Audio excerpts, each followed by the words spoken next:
यौम यकजहती कश्मीर पर इस्लामाबाद के डी चौक में रैली निकाली गई। रैली में शहरियों के साथ वफाकी वज़रा भी शरीक हैं। नुमाइंदा खुसूसी बोल न्यूज़ सलमान अली के साथ इस वक्त मौजूद हैं वफाकी वज़ीर जमाल शाह। जी सलमान, बताइएगा।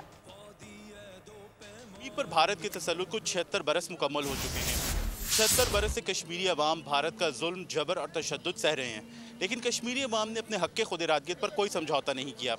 आज पाकिस्तान के अवाम भी कश्मीरी अवाम के साथ यौम हक़ खुद इरादियत या यौम यकजहती कश्मीर जो है मना रहे हैं, जिसका मकसद यही है कि कश्मीरी अवाम के हक़ खुद इरादियत को सपोर्ट किया जाए।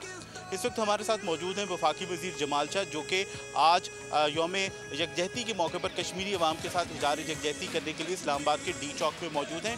उनसे बात करते हैं, उनसे जानते हैं कि वो आज कश्मीरी अवाम को और पूरी दुनिया को क्या मैसेज देना चाहते हैं। जी सर। कश्मीर को बाबर ने तुस्के बाबरी में जन्नत से तशबीह दी थी। कश्मीर एक खूबसूरत खित्ता है, उसके लोग भी बहुत खूबसूरत हैं और बहुत ही ज़बरदस्त सकाफ़ती अक़दार के वारिस हैं। तो इन खूबसूरत लोगों को जो जफाकश हैं, मेहनती हैं, ईमानदार हैं, इनको आज़ाद फ़ज़ा में सांस लेने का हक़ है।